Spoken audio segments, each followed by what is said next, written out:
Good evening and welcome to our forum for House Districts 34, 35, 36, 56, and Senate District 31 for the November 5th election. Some of the communities served in these districts include Belton, Grandview, Harrisonville, Lee Summit, Leeton, and Raymore. This forum is sponsored by the League of Women Voters of Kansas City, Jackson, Clay, and Platte counties. The forum will be recorded and available on the League's webpage, lwvkc.org, and on YouTube. The League of Women Voters is a trusted grassroots, nonpartisan organization whose members do the hands-on work to safeguard democracy. While we neither endorse nor oppose candidates or political parties, we are directly involved with sharing the important issues. Our mission is to empower voters and defend our democracy. We envision a democracy where every citizen has the knowledge, the right, the desire, and the confidence to participate. Our membership is open to everyone.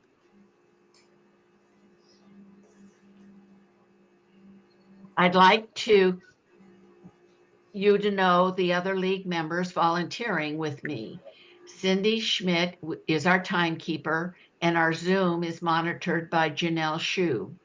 The public has sent in the questions via the league's website, lwvkc.org.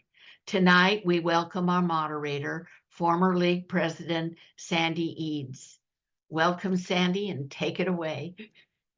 Anitra, thank you very much. And candidates, thank you for joining us. I'm delighted to join you for the forum for House Districts 34, 35, 36, 56, and Senate District 31.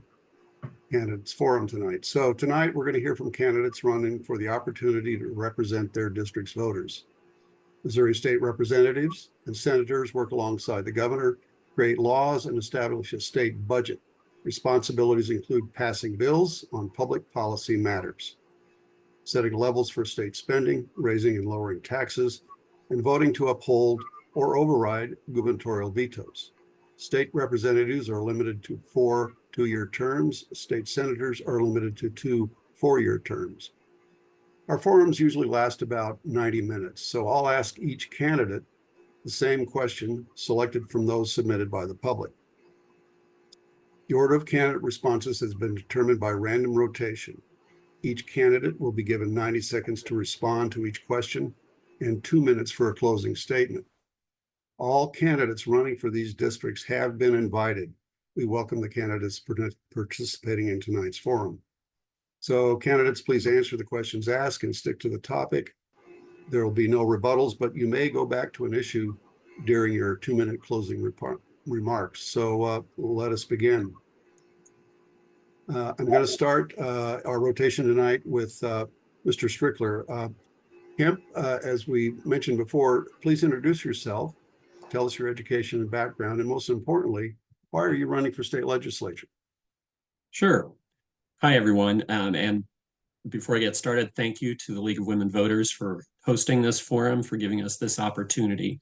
I am Kemp Strickler. I'm state representative in House District 34 in the central part of Lee Summit, and I've been state representative for the last 2 years.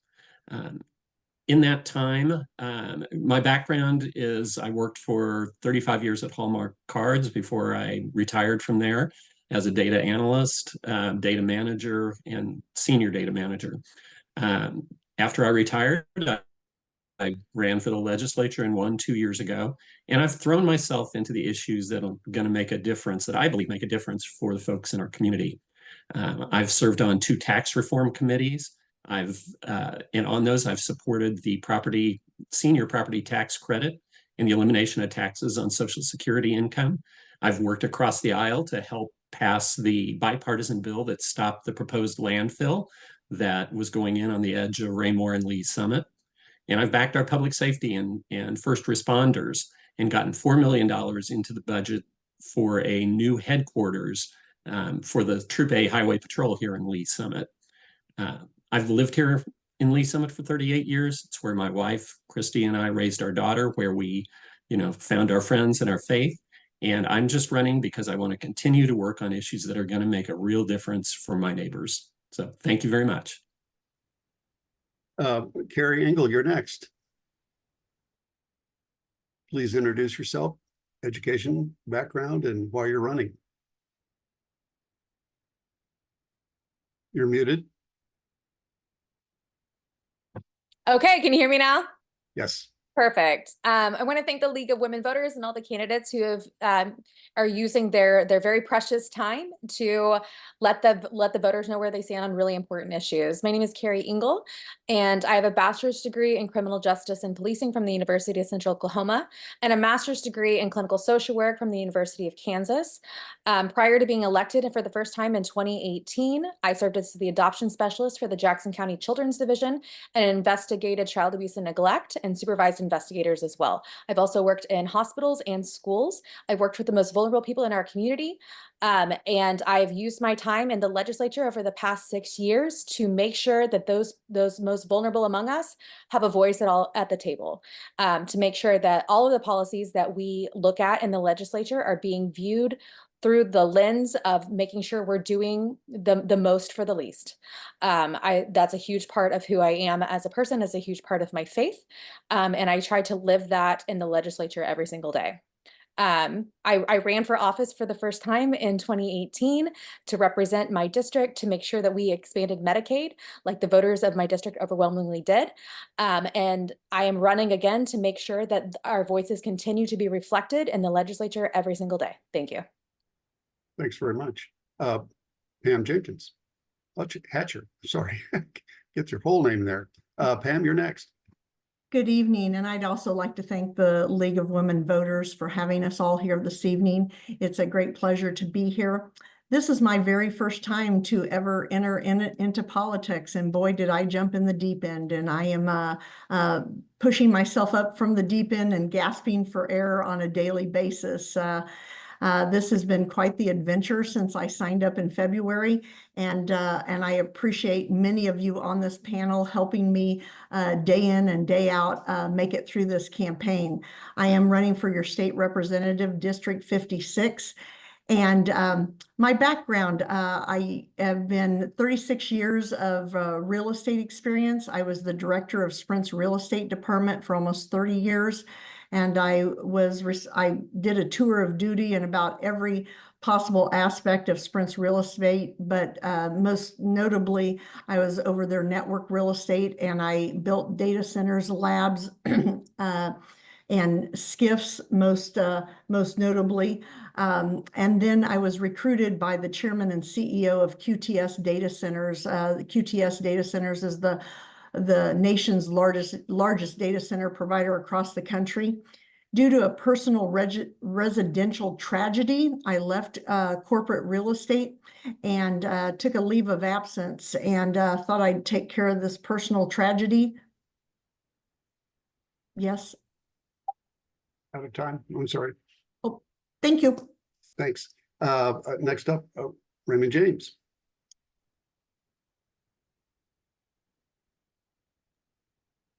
Had to find the mute. So thank you very much for having me here. Thanks for the listeners for taking the time to hear what we have to say. I think it's very important.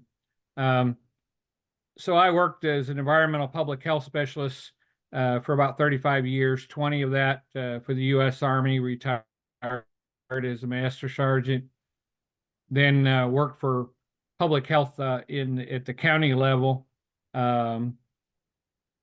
retiring or stopping work 7 years ago. I was in a position where I either put my wife in a nursing home or stayed home with her and cared for her. And I had the skills where I could just care for her at home. So I did. And that was time well spent. I've always felt that you need to do what you can with what you got to help your community make it the best that you can. And that goes back all the way, the way I was raised, service as a, senior patrol leader in the Scouts and all that business, volunteer fire department, my time at the Army etc. So the wife's unfortunately passed away. I'm sitting there on the porch thinking, what do I do next? I see that nobody's run for the office, and I see some troubling things coming from my opponent. If you don't like a book, you ban it. All right. Thanks very much. Mr. Thomas, you're going to wrap this question up. Okay, hi. I'm running for state rep because I have 4 children, 2 son-in-laws, and 7 grandchildren, all here in Jackson County. I care very much what happens in their lives and that they would receive the same benefits that I've received over a lifetime of blessing in America. I served in the military in 1970 to 1973, and when I came home, I married my beautiful wife, Kathy. We've been married for 48 years and celebrate a great heritage with our own family members. And we decided that the best way to preserve our family and our marriage was to pray together every day. And so we pray every morning and every evening together. And as I was looking over the situation in America, the level of disunity and the level of real violence that is occurring, I thought, we need to have a stronger police force. We need to have a stronger criminal justice system. And we need to have a better management of our budgets and use what we have more wisely. And so I'm running in this race because I can no longer afford to walk. I have to run. And Thanks very as much. I went through, oh, is that it? Time's up. Yep. 90 seconds. Okay, Carrie, we're going to switch over to you now. Next question is a little longer. Missouri is one of 26 states which allow citizens to amend the Constitution by initiative petition. Currently, an initiative petition will pass with a simple majority vote after a sufficient number of supporting signatures have been gathered. Efforts in the legislature to raise the threshold fell short this year. Would you support making it more difficult to change the Constitution through our existing petition process? Why or why not? I would absolutely not support making it harder to have the people of Missouri's voices be heard.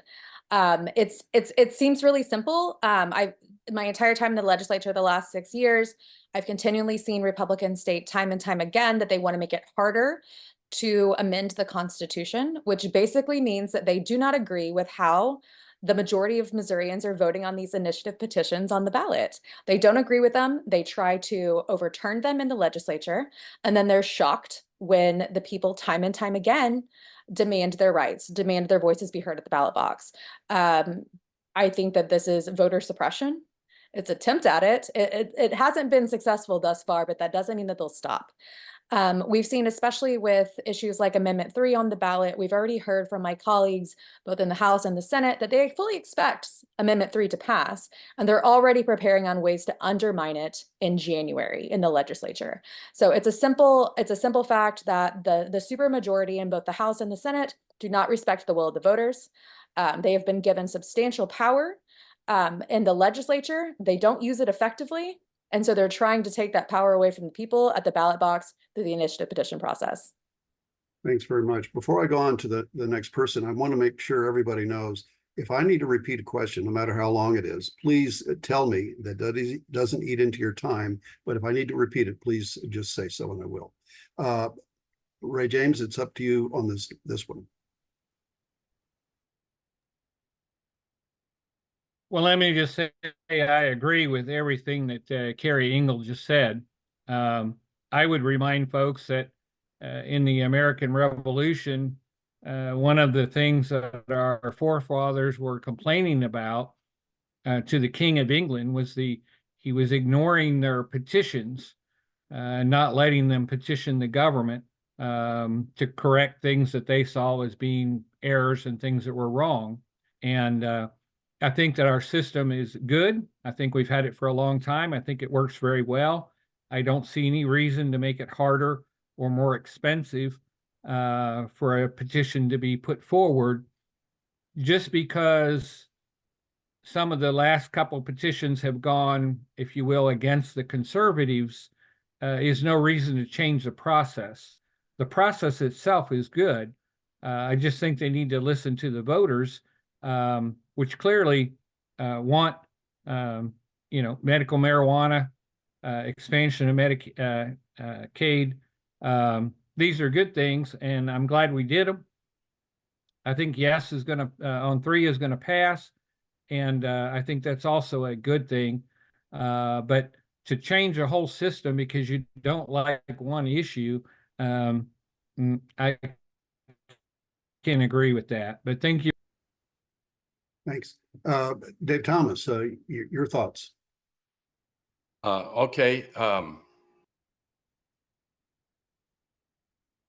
You're muted. It's not accepted. There we go. Well, You're back. I'm in agreement with the concurrent majority because we don't have a republic without it. If we're a straight democracy, then we're subject to a tyranny of the majority, and that's what our framers fought against, and that's why we became a republic and a representative form of government.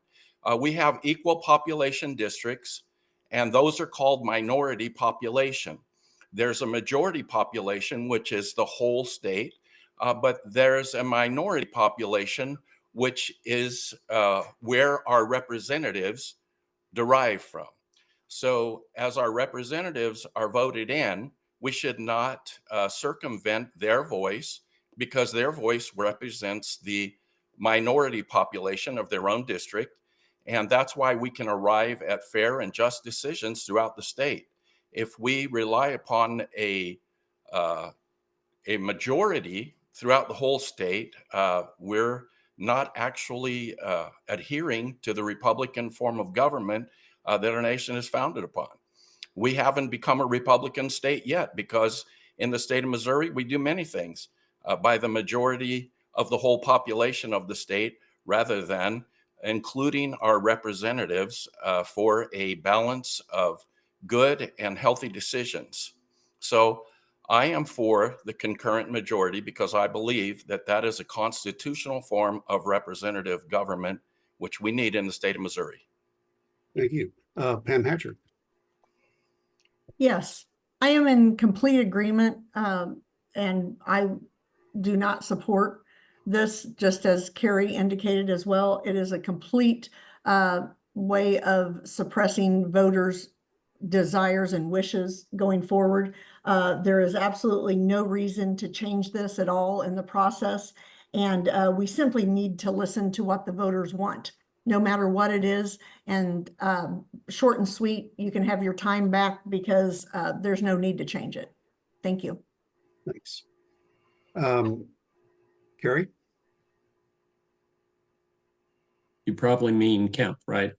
I'm sorry, Kemp. Yes, I do. Yeah, I would not change a thing. We need to continue to support and defend the current initiative petition process in the state. I agree in a way with Mr. Thomas that it is, our ballot initiatives are indeed the purest form of democracy that we have in the state. And I think people like that. They want to know that their vote counts just as much as the vote in any other district. So I would not make any changes. It's been the way that Missourians have dealt with a legislature that doesn't do what they want it to do, and that happens all too often. And because of that, we have gotten things like Medicaid expansion, like medical marijuana being legal, repealing anti-union right-to-work legislation, and in fact, the Hancock Amendment, which manages the tax burden and was a conservative proposal, came through because of this. So, I feel like we absolutely should keep it the same, and I will continue to try to do that. But again, it's going to get attacked, and we will have to defend it. And I encourage the voters to vote for those people who will continue to defend their vote and defend the initiative petition process. Thank you. Um, let's see here. Pam, we're going to go to question 3 for you. In 1992, riverboat gambling was approved by Missouri voters, partly because tax monies would go to support schools. We now know it is instead of state funds rather than in addition to state funds. Amendment 2, which will be on the ballot, asked voters to support sports betting, with the taxes generated going to support public schools. Will these taxes be used the same way or be in addition to support from the general fund? Are you asking me if they're going to be in addition to or in support in place of? Will these taxes be used in the same way as they Oh. were for gambling, riverboat gambling, or will they be in addition to support for education from the general fund? Well, I know what I would like to do when I get to Jeff City with them. I think they should be in addition to. Of course, I think that both the riverboat funds should never have been played with the shell game, and they should have never been replaced with the general fund for public education, because I think most Missouri voters didn't realize that that's what was going to occur when they voted yes for that. Just like they didn't realize the money for the Missouri lotteries or cannabis sales were also going to be replaced, from the general funds. So when people have asked me about this vote, I have indicated, don't vote yes on this amendment because you think the money is going to go in addition to, and don't vote no because you think you're going to control somebody's morality about gambling. Vote to legalize gambling and let the legislature down at Jeff City take care of this and vote people in who are going to ensure that this is in addition to. My position is this should be in addition to, not replacing the general fund money for public education. Thanks. Dave, Thomas, your thoughts? Well, I do think that it's going to be used just the way that the other one was used. And they're still trying to extract too many taxes from the people. And when they say, oh, well, we're going to let you do something that you like to do, we're going to let you gamble, and then we'll use that money to offset your expenses and taxes. And then that doesn't really occur. So I'm against Amendment 2. I'm against the idea that they need more money from other sources to squander it the same way that they're squandering the money that they already have from the taxes that are being paid. Thank you. Mr. James.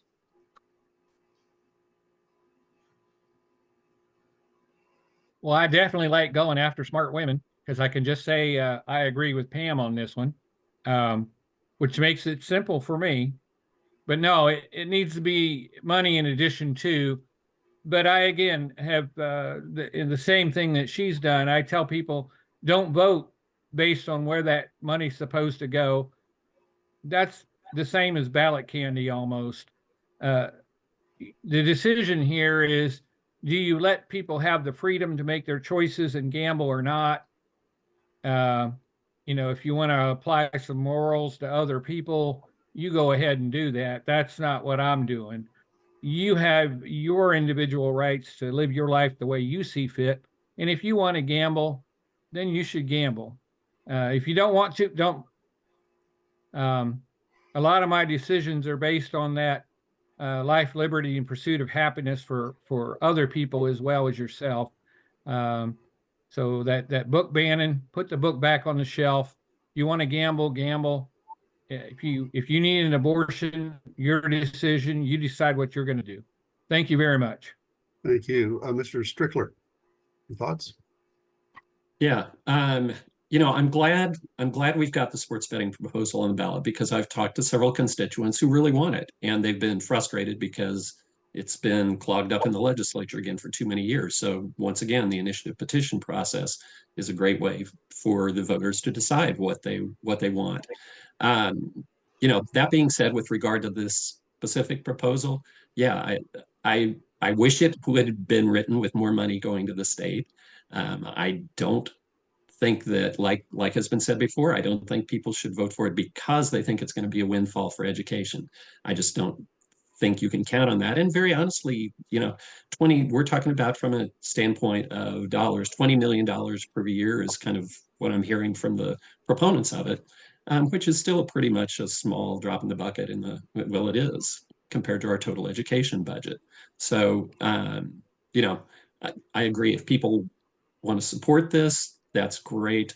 And if they do, they will have sent a signal, and I'll make sure to do my best that as has been discussed, that we actually get those dollars and try to make them incremental for our education rather than just in place of other dollars that get stripped away. Thanks very much. Carrie Engel.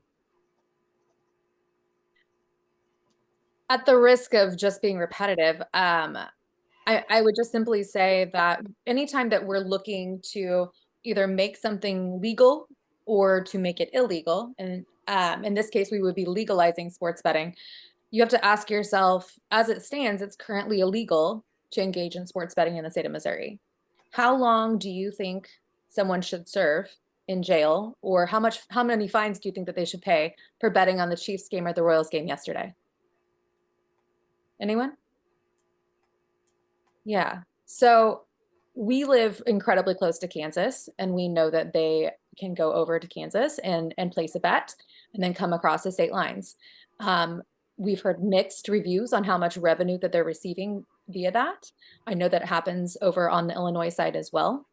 I agree that this is most likely ballot candy when it comes to the education part of it. And it's interesting that they continually use education as that sweetener, because we so drastically underpay the teachers of the state, and we so drastically underfund education that people are desperate. They are trying to get people to vote for sports betting to pay for schools. Let's think about that. They know that people want sports betting, and they know that people who may not be for sports betting will do it in order to fund the schools. If the Since you asked for a response, if the legislature could get their act together, we could have done this in the legislature the last 6 years. Thanks very much. Let's move on to the next one here. Missouri has the 5th highest gun death rate in the country, according to a recent article in Star. More than half of these deaths are suicides. As a member of the legislature, what gun laws would you support? And we're going to start with Ray James. I think there's a couple of things that need to be done, specifically with gun laws. I don't know so much a law or a sweetener for buying a gun safe, a tax credit. I think a lot of times when you have somebody that's feeling suicidal, if they have to just take a few more moments to get that gun out, I think that might be enough time to get them to reflect a little bit and maybe reach a different decision. Also, it would keep, in the case of a minor, if we kept those guns locked up, they wouldn't have access to them. So that would stop a lot of that. Also have the effect of stopping minors from having access to a gun to take to school and or play with and shoot somebody. I think as far as suicide, we need more mental health counselors. That's not necessarily a gun law, but also having those mental health counselors available online as well as in person, and covering that with our medical insurance programs that we have. So as a benefit for your Medicare and Medicaid, having that mental health there. But as far as the other laws, as far as suicide, I think we need to take a look at gun laws, but I don't know that they would be helpful. We're done. Thank you. Pam, your thoughts? Yes, I'd like to say, first of all, I don't necessarily agree that gun ownership and the association with suicides go hand in hand. I am a gun owner. I've handled guns since I was probably 6 years old. I've loaded shotgun shells since I was 8 years old. So I'm a very avid I shoot guns on a regular basis on my own property here. So, but I am all about getting more mental health services for those in need with suicidal thoughts, because we do need to hold more adults accountable as far as locking guns up and making them unavailable. Now, I don't think you could do much more to an adult on a child who may have committed suicide on holding them accountable, because if my child had committed suicide and it was with one of my own guns from my house and it wasn't locked up, which they are locked up, you might as well just go ahead and put me in a padded cell now. So I'm not sure about that, but when we talk about some of these mass shootings and holding those adults accountable when we're involving bump stocks or assault weapons, I am completely open to discussing more regulations around those bump stocks and assault weapons going forward. Thanks very much. Ms. Engel? Yeah. During my time in the legislature, I've served during multiple school shootings. I served in the legislature this past year where a vast majority of members of the House and the Senate were at this Kansas City Chiefs Super Bowl parade where there was a mass shooting. And I lived through the trauma of that and watched my colleagues on both sides of the aisle deal with that afterward. I'm also a gun owner. I was raised in a military family. We have guns in our household. I also have 2 small children. And so I understand the responsibility that comes with gun ownership. Being a responsible gun owner requires respect for that gun and respect for the safety of those in your home. I believe fully in red flag laws as a social worker who's worked in psychiatric hospitals and emergency departments where folks have come in who are actively homicidal and suicidal. One of the first questions I asked them was, do you have access to a firearm? That is not because I'm trying to take anyone's gun away. It's because it's the most lethal weapon that you can use when you are either homicidal or suicidal. And when we look at red flag laws across the country, we know that it's effective. Anywhere that a red flag law has been implemented, you see violent crimes like those decrease.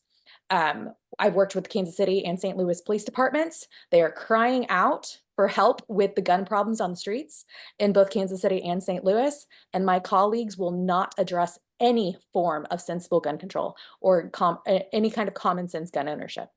Thanks very much. Dave Thomas, your thoughts? Okay, I think we have plenty of legislation against the misuse of guns. In fact, we had 2 legislators working for 2 terms to create a law to keep people from shooting guns in the air, which is already against the law in Kansas City and in the city that I live in, Grandview. And so we're spending a lot of money and a lot of effort on things that are placating people's views and not actually addressing the problems. The problems are with like we said, many of the other people have said, mental health and with we need to harden our schools, unfortunately. But we do that because we have guns in the hands of people who know what to do with them and how to use them responsibly.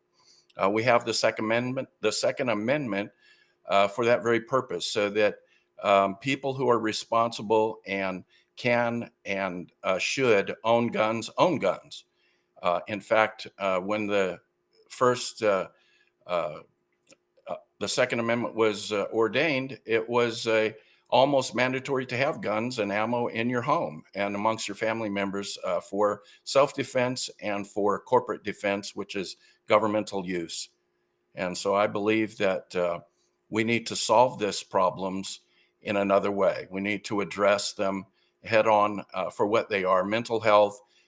We need more criminal prosecutions. Thanks very much. Kim Strickler, your thoughts? Yeah, so I do support the Second Amendment and believe that law-abiding citizens should have the right to protect themselves. And yet, I was there along with Representative Engel down at Union Station at the mass shooting there. So many people in our community were touched by that and and know someone who was there or someone, and we had someone in our own community that was impacted very directly by that. We need to do more to keep guns out of the hands of people who should not have them. Um, I think the legislature does need to implement some reasonable reforms to protect our families and our community. Universal background checks, red flag laws. I've talked to so many people in our communities, and that is something that most people agree on. But the problem is right now in Jeff City, we can't even talk about gun violence. The surest way to get you know, Republicans to shut down debate on something is to just mention looking for solutions. And I just don't understand how, if we can't talk about it at all, how we expect to be able to make our communities safer. So I think there are things we can do. I hope that we will get a chance to actually talk about it and debate it instead of just shutting it down. Thanks very much. So the next question involves immigration. According to 2021 data, Missouri has about 250,000 foreign-born residents, 80% of which are naturalized citizens or legal permanent residents. That leaves about 50,000 immigrants who are here on temporary visas or are undocumented. What is your position on immigrants in Missouri? And Dave Thomas, we'll start with you.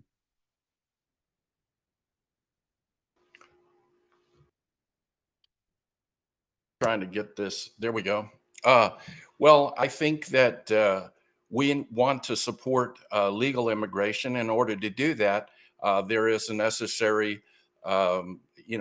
advocation against illegal immigration. So we have to put up some barriers. We have to actually, I think what you described is most all people that are here through some legal premise, except for about 50,000 people.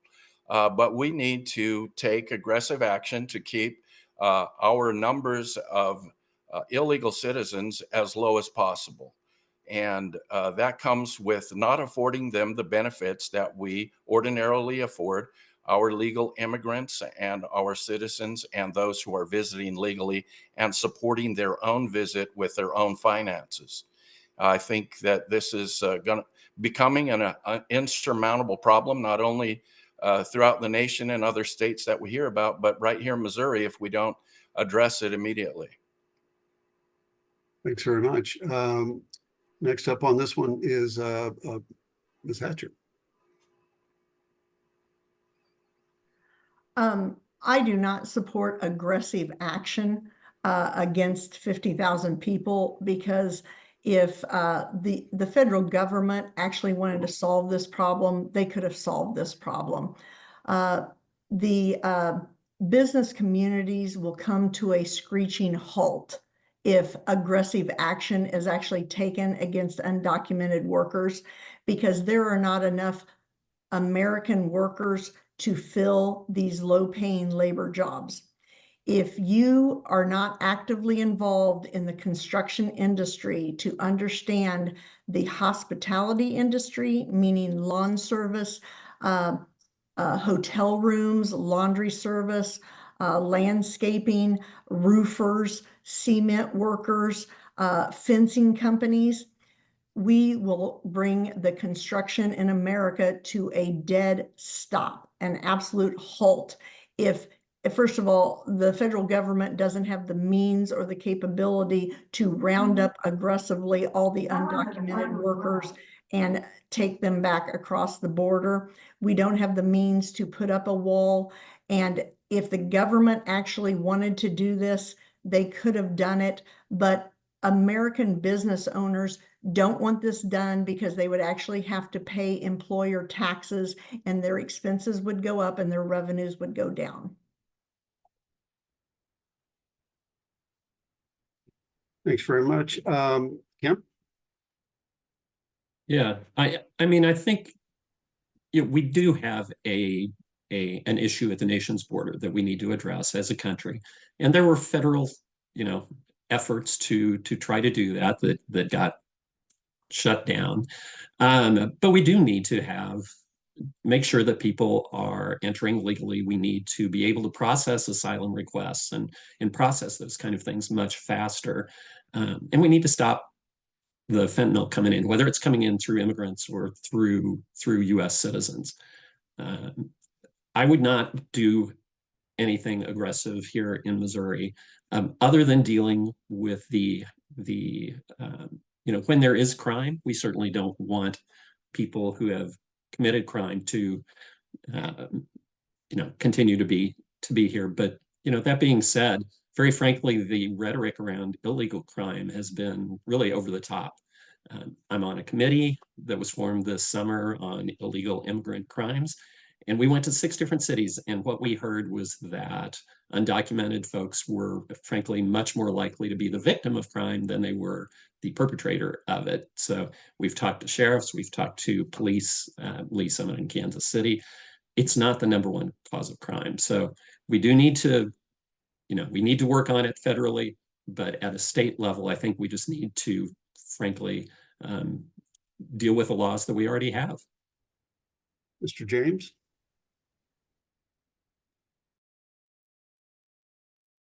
I think that we need to change a little bit of the tone in the way we speak about it.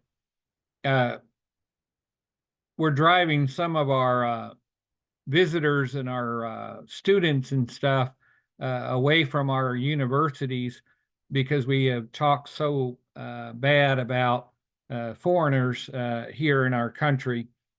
I would remind folks that, we everybody on this call, your family came from somewhere. We were all immigrants at one time. And so we need to be a welcoming country with paperwork filled out, etc. But that's a federal, they need to set that up. Here in the state, it just simply is unworkable and unwise. When Eisenhower operated Operation Wetback to deport Mexican workers after World War II and send them back to Mexico, he inadvertently rounded up a lot of U.S. citizens and sent them back across the border. We don't need to repeat that mistake. We don't need to spend all that money, and we certainly don't need to cause the labor problems that we would have. I worked in a lot of hotels and restaurants as a health inspector, and I can tell you that my job would have... Thank you. Thanks very much. Carrie Engel, your thoughts? Yeah, I serve on the same interim committee as Representative Strickler, the Special Committee on Illegal Immigrant Crime, which was formed during the summer to help folks who had a Republican primary really use the crisis at the border to their advantage to try to outright wing one another across the state. After the primary ended, although those committee hearings kept going on, people stopped attending them. They stopped attending them because this is a manufactured problem. I don't mean it's manufactured at the border. We actually have a problem there. But as far as it being a problem in Missouri, there's not a law enforcement agency in this state that will tell you it's a problem. In fact, they'll tell you, here's a slew of other problems. Let's give you a list. And we wrote down that list. And that is going to be my recommendations coming out of that committee. What law enforcement has asked of us, specific asks from the legislature that have nothing to do with immigration. I'll also say, yeah, we are a nation of immigrants, and we had a bipartisan, in fact, one of the most conservative U.S. senators in Congress, Senator James Lankford from Oklahoma, crafted a bipartisan immigration bill, which is one of the most conservative in history, and was told by Donald Trump to kill it. He told the senators to kill it because if it were to pass, he would not be able to run on immigration. And so if this is not a manufactured problem, let's get people at the table and work together to find a solution. Thanks very much. So this next one is going to concern a couple of ballot measures here that are coming up.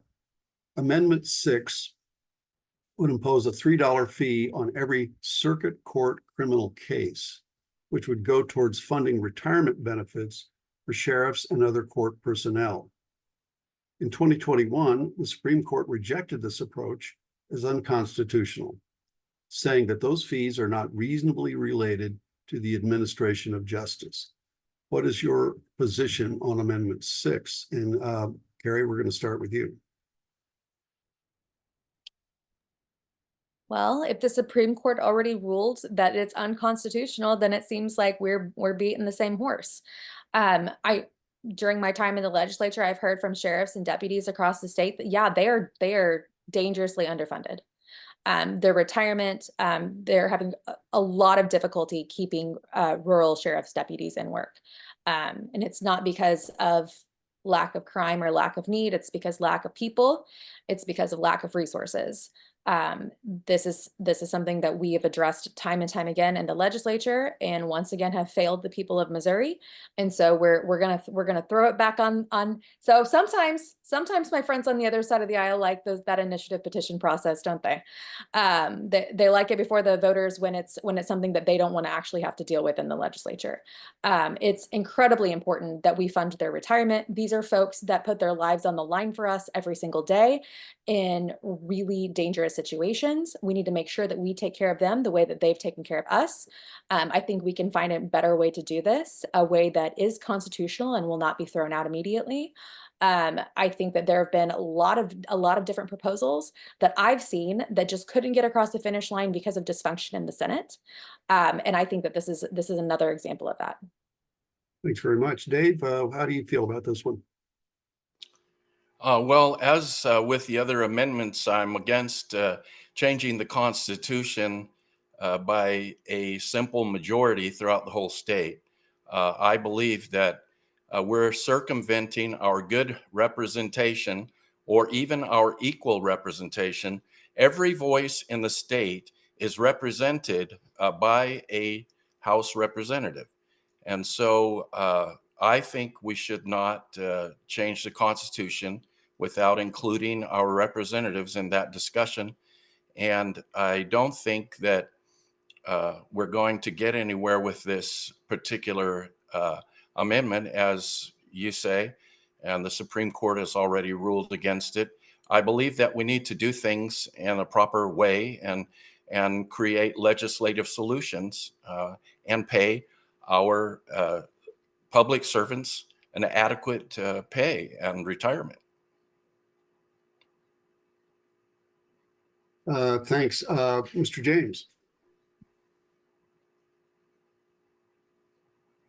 That pay and that retirement needs to come out of the general fund. Making folks that appear in front of the court pay additional fees, that strikes me as not being a good way of running the place.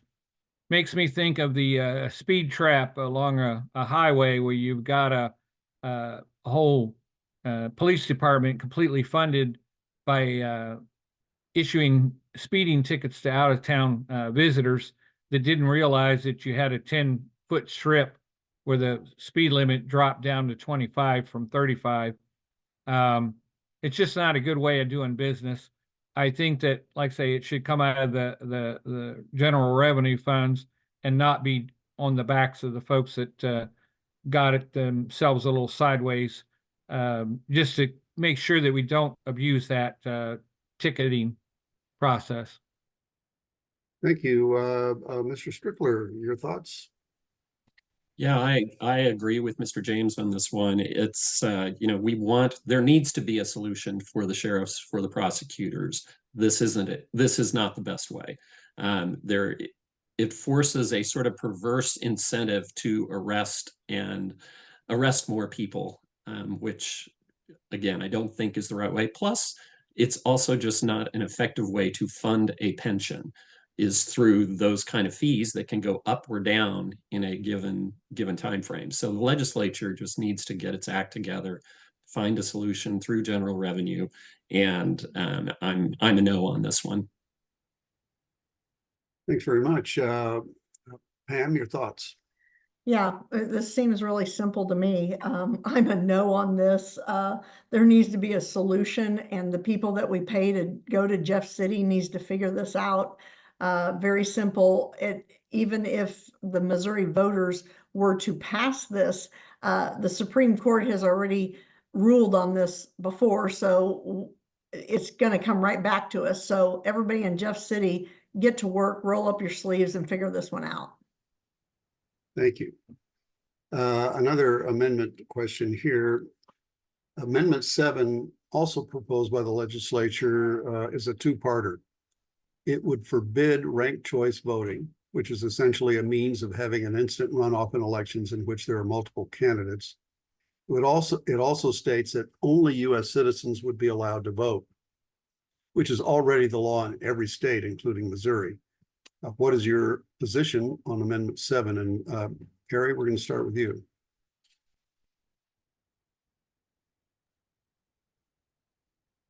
Okay, well, I think it's important to point out that both of the last ballot initiatives that we're talking about were put on the ballot by the representatives that serve in the legislature. That's how they got there. They didn't get there through signature gathering. So yeah. This is an example of the legislature trying to get rid of the idea of ranked choice voting, which is often used on both sides of the aisle across the country. This isn't something that I'm necessarily even for, but I don't know why we need to ban it in our Constitution. It isn't something that's being implemented anywhere that I'm aware of. But if a local municipality wants to have ranked choice voting, I don't know why we need to put it in the Constitution to make that illegal. Like you said, it's already illegal for non-citizens to vote. And so this is what we call ballot candy, is when we put something in there when we're really trying to draw attention from the other thing, right? Like they're trying to ban ranked choice voting. And so they put in the bit about let's ban non-citizens from voting. Non-citizens can already not vote.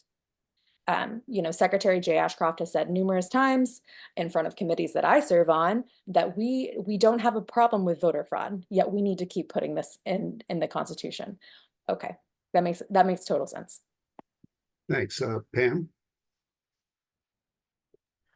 Ditto. You done? Okay. Kim? Pam, were you done? Or I didn't. Yeah. I didn't want to cut you off. No, I just feel like I'm being repetitive. There's nothing else to say. I do not support this, and it's just the audacity of them continuing to say over and over again about the ballot candy of saying that you have to be a citizen is just ironic to me. And I guess they're just trying to, I don't know, it's just, I have no words for the irony of it all. So ditto to Carrie. Thanks, Carrie. Yep, over to you. Ditto to Carrie and Pam. Yeah, I'm a no on this one, and I'm a no almost conceptually just because of the ballot candy. I think it's insulting, very honestly. And so I'm a no just because of that. I truly don't care that much one way or another on the ranked choice voting, but I know there is something, I believe it's called approval voting in St. Louis, in the city of St. Louis that they do, and I believe it is exempt from this amendment. They're able to keep that, but because that was the only way they could, I think, get this through. But that being said, I'm still a no because I don't think it needs to be done, and I think it's underhanded the way they're trying to go about with the language. Thanks. Mr. James.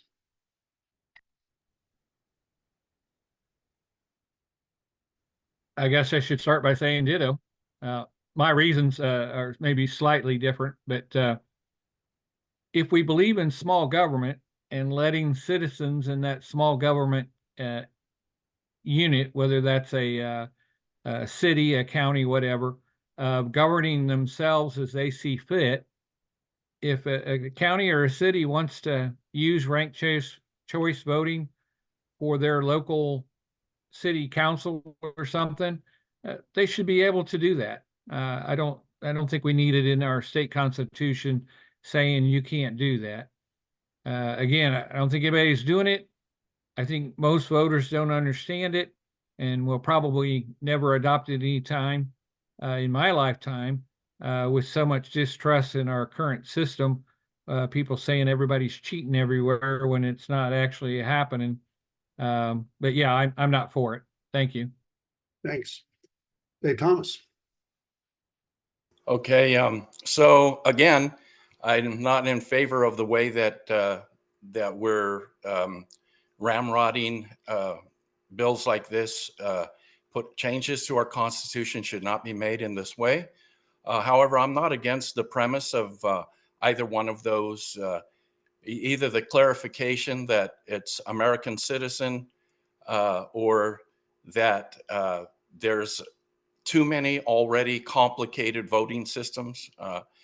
I think we do need to guard against that. And I think we need to, just as many of the other candidates have said, one person, one vote. And we need to protect that. And we need to protect the vote of our representatives as well in concurrency with the vote of the people. It's kind of a safeguard and a safe check. If the population is voting, then also the representative vote should correspond to the popular vote. But many times that doesn't happen because it's unclear sometimes the way that laws or legislation is written and created. And so that's one of the things I will do at Jefferson City. I will make sure that we're using plain language and short, concise bills for passing in the legislature. Thanks. Pam, this one's up for you. How should Missouri compensate a prisoner who was later proven innocent of a wrongful conviction? They should be compensated. Was the question, how should they be compensated? Yes. How should Missouri compensate a prisoner who was later proven innocent of a wrongful conviction? So I think there's a bit of method in here as well as whether they should or not. Okay. I think they should be compensated. That's where I stand on the position of it. And as far as a method, that's not my area of expertise. So I would definitely have to take some recommendations from some subject matter experts on, how I'm sure has to be some type of a formula out there that has been discussed previously. And certainly there have been numerous settlements before on this. I'm not sure how that's done on a daily basis or how that's calculated, but I would definitely be in favor that they need to be compensated if it was prosecuted by the state of Missouri and there was a wrongful conviction. So thanks. Dave, your thoughts?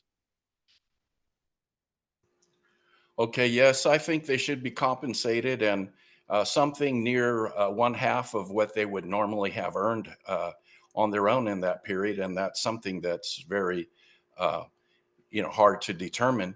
But I think that those funds should come out of the prosecutor's office and the local area governments, whatever governmental office was involved in bringing forth that conviction. I think they should bear some of the responsibility for funding it. And so I don't think it should rely completely on state funds, is what I'm saying. Okay. Kim? Yeah, I agree that we do need something done there, and that they need compensation. We've seen too many situations where people have spent decades in prison, have been released because of their innocence being proven, and then what do they do? What do they do? They've lost their way of earning. As to the method, I'm not sure. I think the thing that actually concerns me is the first question is probably the more important one of just should they be compensated? Because at least in the 2 years I've been there, I don't recall any discussion on the floor of the House of it ever even getting to that point. So we need to get it through committee, get it to the floor so that we can try to help these folks. Thanks. Carrie? I truly can think of very few things that are worse than serving a day in jail or prison for a crime you didn't commit. Time is the only thing that we can never get back. It's the only thing we can never get more of. And our justice system is centered around ensuring that it is very difficult to convict people of crimes. That's why we have the Fourth and the Fifth Amendment. I'm a huge proponent of criminal justice reform, and a lot of that is centered around when we mess up, in the criminal justice system. It is our job to set it right. It's our job to do whatever we possibly can to get justice for that victim that the system has created, and to try to make them whole. We have talked during my tenure about what compensation should look like, and I agree with what Pam said. We should be talking to folks who've walked that road, who have been exonerated for crimes that they were earlier convicted of. Setting up some kind of a foundation or a board that they can come forward and talk to us about what makes sense, what is reasonable, and what is just, because we owe a debt to folks that serve any amount of time for crimes that they did not commit. Thanks. Mr. James? I think they should be compensated. I like what Dave said about perhaps taking some of that from the jurisdiction that made the mistake. As far as the dollar figure, I would look at what are we currently paying somebody in Social Security, around $1,200 or so a month, probably now is what the figure would be, and just figure out how many months they were in and times 1,200 or 15, whatever you figure out that number needs to be, and go ahead and give them that as their compensation. But yes, they definitely need to be compensated, because it just we need to be very careful and quit wrongfully convicting. You're muted. All right, Mr. James, we're going to stay with you. Oh, okay. Sorry, go ahead. That's okay. In 2018, more than 67% of the voters across the state rejected so-called right to work. Would you uphold the will of the voters and oppose any legislation that would attempt to pass right to work again in Missouri? I do not favor right to work for less, or anything that attempts to break unions or the bargaining position that workers have. Clearly, the people of Missouri want to have collective bargaining. They want to have unions, and I don't understand why we keep coming back and trying different ways to weaken unions and weaken the collective bargaining process. I don't get that at all. I would again not in favor of right to work for less. Thank you. Pam Hatcher, your thinking on that? I do not support right to work. I paid my first union dues at the age of 18. They were $25 a month. My father is a retired sheet metal union worker, local number 2. My grandfather is operating engineer 101 worker. I'm a union baby all the way. I support unions wholeheartedly. So I will uphold the people's vote. Thank you. Carrie? So I will always say that I will always have the back of labor. I myself am a union member and very proud to be. I knocked in order in 2018 to overturn so-called right to work, but I think the answer to your question is really simple. Your question was, will you vote to overturn the will of the people? No, never, at all, ever. Thanks. Dave?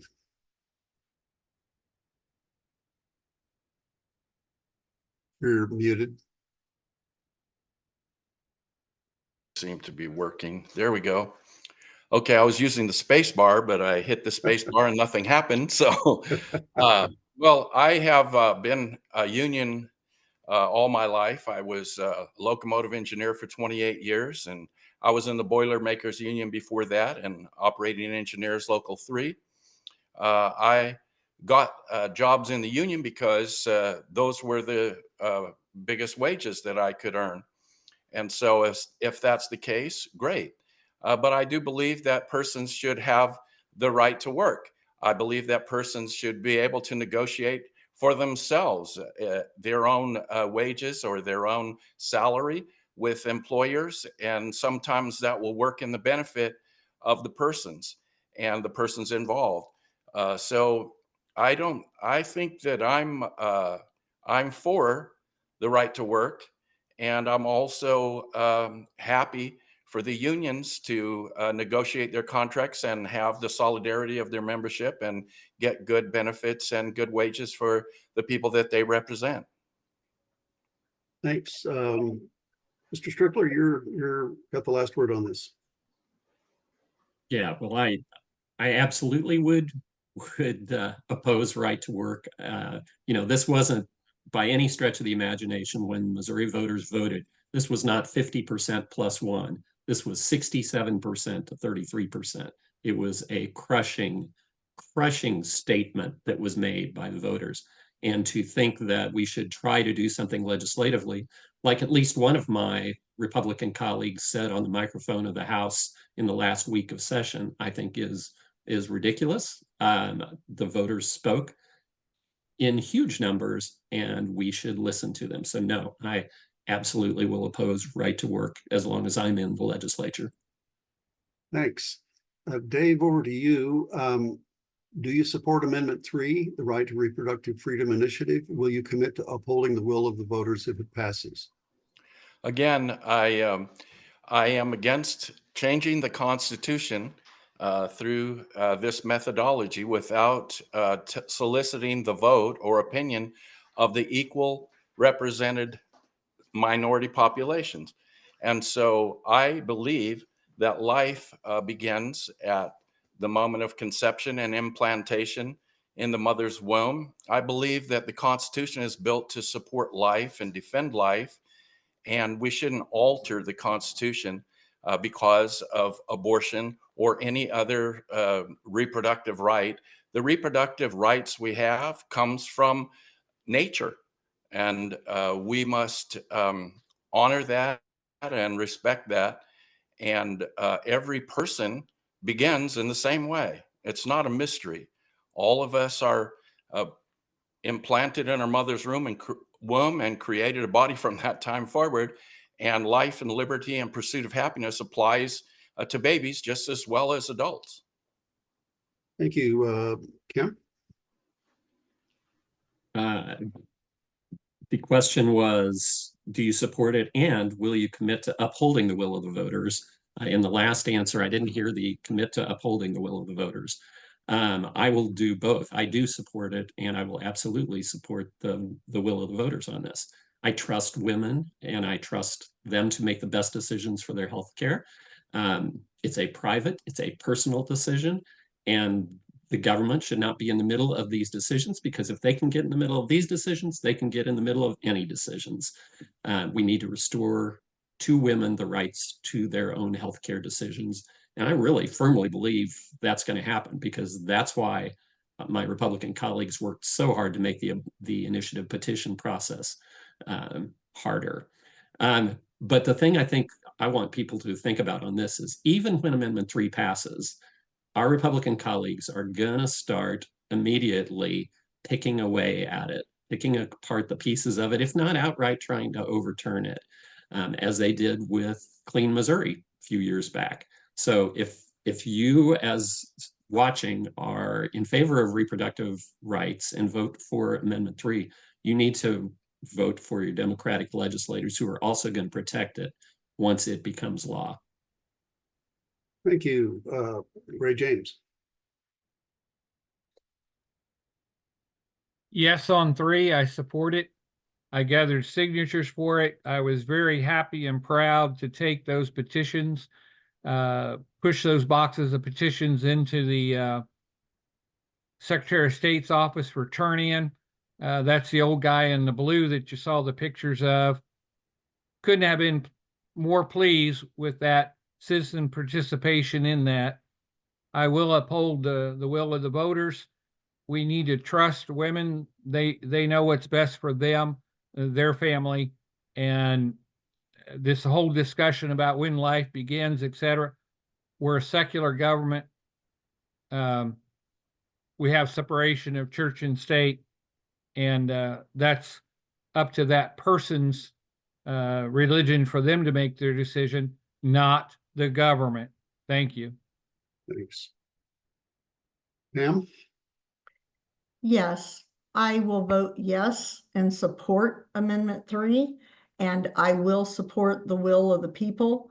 I want to go on record that I was born to an unwed mother and she made her own personal decision. And here I am today. My grandparents raised me for the first 5 years of my life until my parents got married and my father adopted me.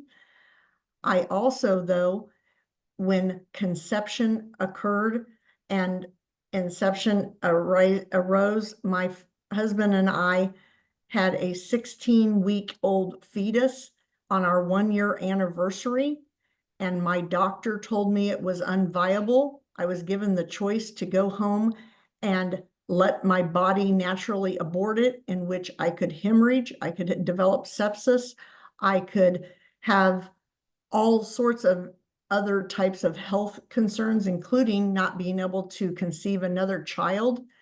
I then made the choice to have a DNC, which is an abortion procedure.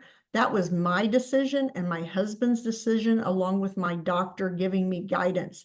That decision does not belong in Jeff City with a whole bunch of other people making that health decision for me. And no one has the right to tell a woman what to do when she is pregnant. I've also had a family member raped, and they didn't have the right to tell her what she needed to do for the next 40 weeks. Thank you. Thanks. Carrie, last word. Whew, this is a big one. So my very first session was 2019, May of 2019, when we passed the most restrictive abortion ban in the country at that time, with no exception for rape or incest. Despite me standing on the floor and pleading with my colleagues and telling them stories about young girls, minors, who were raped, who were assaulted and impregnated. This is horrific. The reason why the Republicans have fought back against this initiative petition so ferociously is because they know that they are not in tune with the will of the people of the state of Missouri. Otherwise, they would not be fighting so hard. If they thought that Amendment 3 was going to fail, they would not have taken it to court as many times as they did. Don't listen to them when they tell you that they're not coming after IVF and birth control, because look at what they do.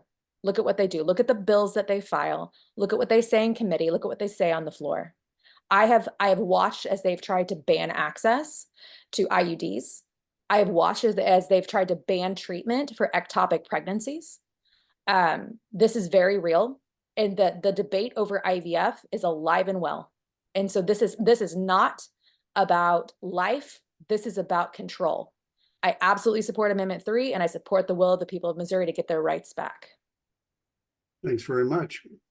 Okay, so before we go to closing statements, we've always found it interesting to pose this question, and we're going to start, Carrie, with you. What question do you wish I would have asked, and how would you answer it?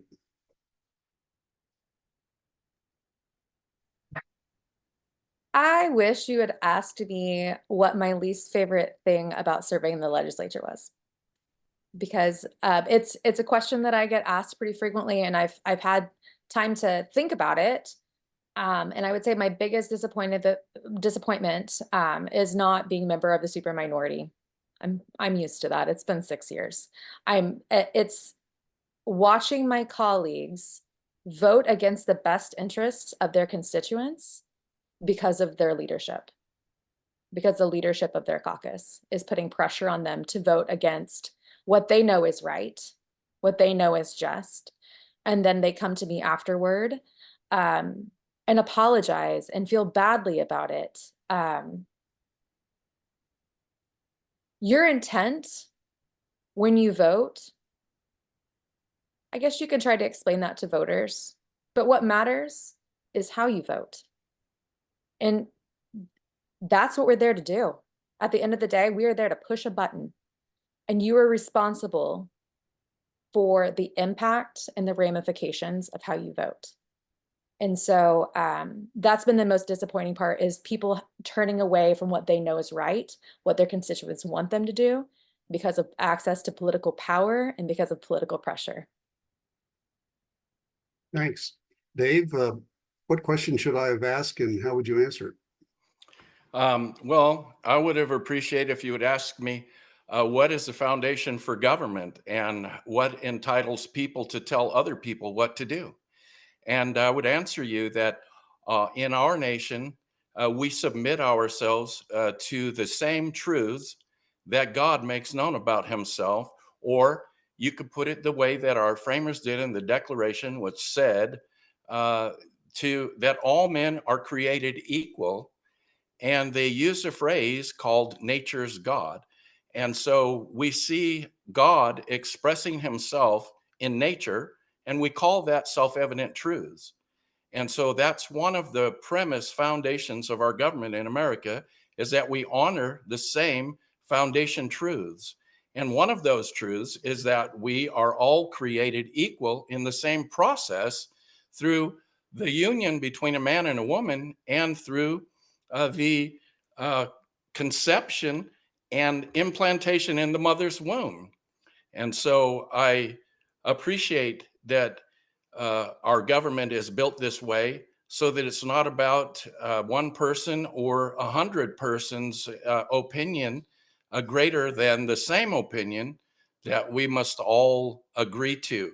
And when we don't agree, someone has to make the final decision breaker. I know that's true in our family, but here's the thing: the truth should be the same for one as for all. Thanks. Kemp, what would have been the right question for you? I would have loved to have had a question about public education here in Missouri.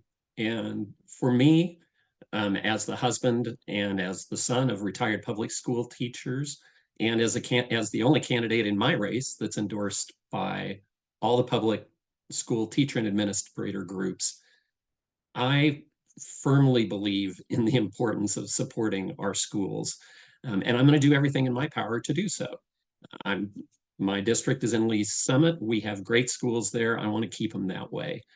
But across the state, it's not so much. We face a very real teacher shortage in Missouri. And because of a combination of low pay, challenging working conditions, and frankly, negative rhetoric, our teachers are quitting the profession in far greater numbers than we've got them coming into the profession. And we need to do better by them. We need to do better as a legislature. And we also need representatives who aren't going to pile on with negative rhetoric. And my opponent put out a video just last week when discussing our schools, and he wouldn't even call teachers teachers. He talked about leaving kids with people who may be strangers to us. And my daughter's teachers in LSR 7 were never strangers to me. We were partners in their education. That's the kind of partnership that every teacher I know wants to have with the parents. So I understand the need for public schools. I'm going to fight for our public education in this state. Thanks very much. Pam, what's your thoughts? Yes, the question I would have liked to have had was, why am I running against my opponent? And especially when I have no political experience and never in my wildest dreams ever thought about running for a political office. I'm running because they were going to build a landfill 2,640 feet from my house. And Carrie Engel and Kemp Stricker were two of the individuals who helped me out more than my own representative. My own representative, the incumbent, never returned a phone call, never returned a text, and never showed up to help us in the 2 years that we were fighting this battle. He did show up at the last minute for a good photo op. And so when the time came for the election, I said, I can't point the finger at someone else when three are pointing back at me, and ask someone else to run against him and expect something to be done down in Jeff City if I wasn't willing to jump in the deep end myself. So here I find myself willing to give up my own business here in Raymore. I'm the local hometown girl from Belton. I'm a Belton High School alumni, and I'm giving it all up just to go down to Jeff City so that our Belton and Raymore area can have a voice, because we have not had a voice for the last 4 years. That's what I would have liked you to have asked me. Excellent, thanks. Thanks. Mr. James, you got the last word on this one. What question should I have asked? I would have I would have liked to have asked, you had me ask the question on education, but I believe Kemp answered that so well that I couldn't add anything to that. Definitely public education, I fully support it and liked everything that Kemp had to say. So given that, I would say my second choice would be a question on did I support banning books or not, or what do I think about books in libraries? My opponent made a great deal about getting porn out of libraries. And one, there's no porn. Two, those books that have been in the library for 40 some years, there's really no reason, in my opinion, to object to them. But if you don't like a book, put it back on the shelf. Just because you don't like a book doesn't mean that other readers shouldn't be able to have access to that book. You don't want your child or grandchildren reading that particular book. That's fine. But don't tell other families what they can do and can't do. Whether we're talking about books, women's bodies, this gambling, let people make their own decisions. We are in a country where we have freedom or we don't. Maximum freedom. Thanks very much. So we're going to move to closing remarks here. I really want to thank you guys for joining us. And I think that our viewers on our YouTube channel or on our website will get a lot of information that I think is very useful to you. You guys have given some great answers to the questions tonight. And I appreciate your comments on the last question too, because I think that was insightful. So encourage everybody to vote, get them to these sites to see your performance tonight. Be encouraging about participation in democracy, and we really thank you. So we're going to start closing remarks with Dave Thomas. 2 minutes.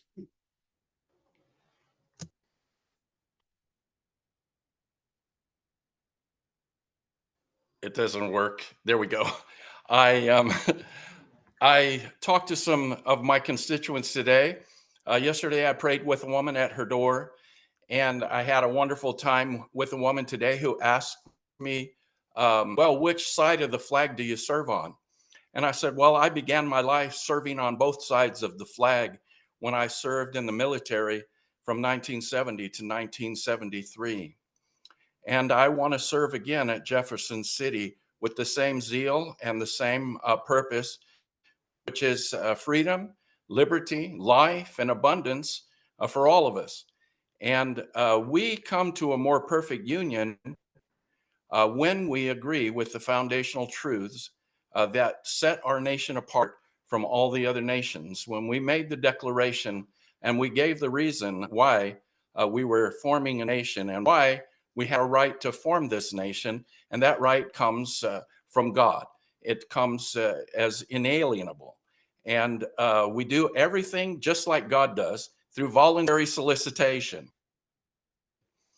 And so on the issues that we face, we have to recognize, I do, that on the issue of abortion, every woman was given an opportunity for consent, except in the case of rape or incest. And we don't need to change our Constitution to answer that situation. For rape or incest or medical emergency or anything like that, but we need to maintain our Constitution and only change it by a method that is representative of our whole nation. That means it needs to be concurrent. The House must be in concurrency with the Senate before the governor will sign any bill. Concurrency is the base foundation of our more perfect union. Thanks very much.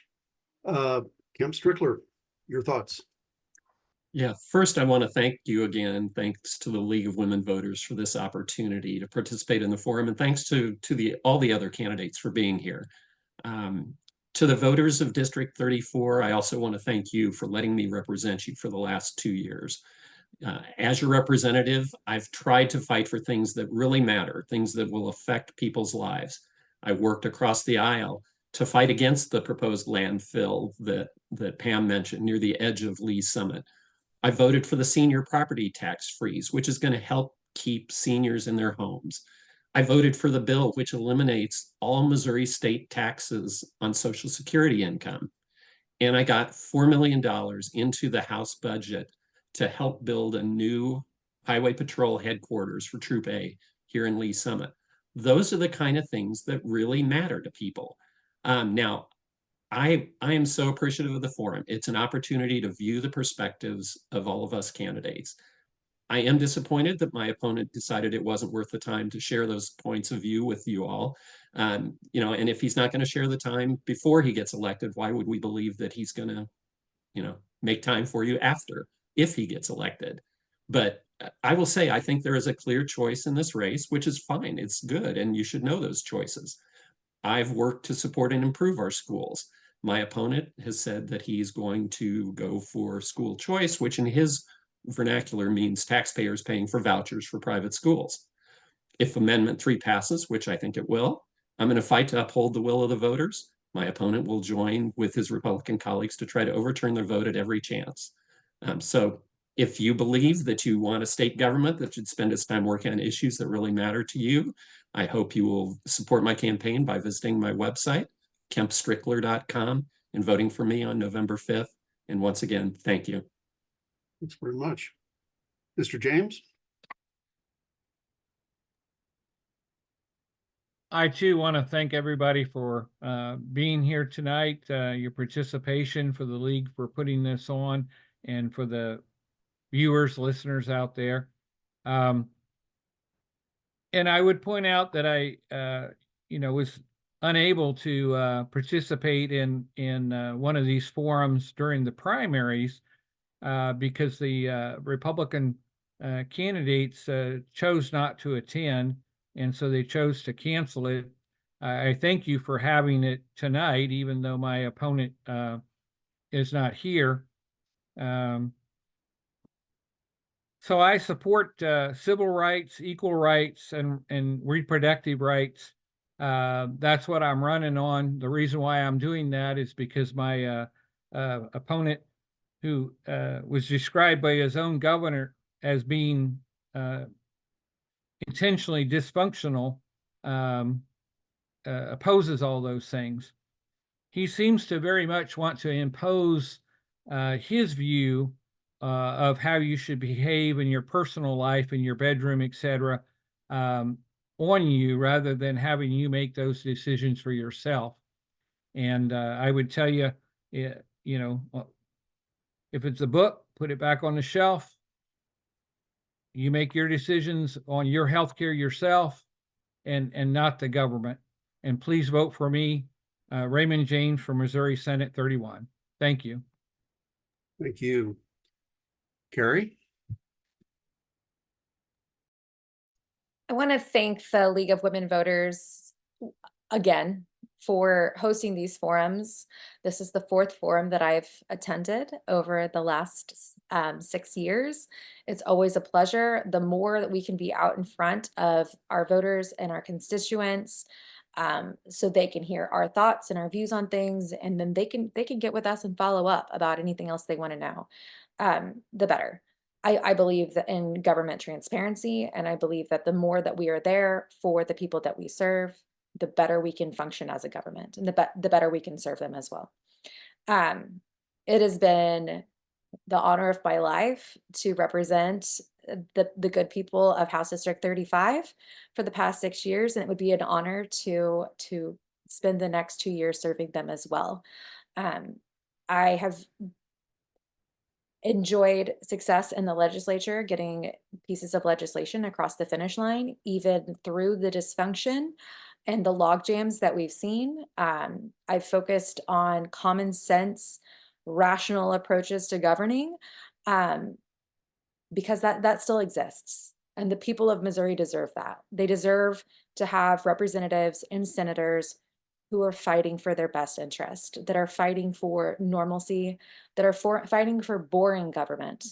Government that pays its bills, government that supports public education and roads and bridges and public safety. We deserve that. We deserve that far more than we deserve representation in both the House and the Senate that is just trying to go up the ladder and trying to get media attention and stagnating the entire legislature. We deserve adults in the room, and it would be an honor to continue to hopefully be one of them. And you can learn more about me at carrieingle.com. Thank you so much. Thank you. Pam, wrap it up for us. All right, thank you so much. And I'd like to definitely thank the League of Women Voters. I participated in the primary event, and now this is my second one to participate in. However, our incumbent for District 56 has chosen not to participate in any of them yet.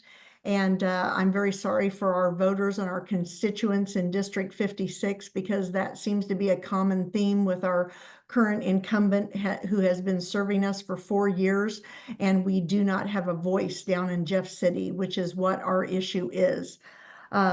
As I stated before, I am a local resident. I live here, I work here, I own a business here, and I am a local high school public educated hometown participant. I am a 100% public education supporter. I do not support school vouchers. I also am a big proponent of economic development for both of our communities in Belton and Raymore. I also want to go down to Jeff City and battle for transportation dollars. The expansion of I-49 from County Line all the way down to Highway 7 has been in the budget for the past 3 years and has received a governor line item veto for the past 3 years, and neither our senator, which Raymond James is running against, nor our incumbent that I am running against has gone after our money for that expansion. I also want to support Missouri healthcare for both affordability as well as Amendment 3. I will support the will of the people no matter what the vote is. However, I have already spoken about how I feel about Amendment 3. That is a woman's decision and solely her decision. Thank you. Thanks very much. Candidates, really appreciate your time and your thoughts that you put into this. Anitra, back to you.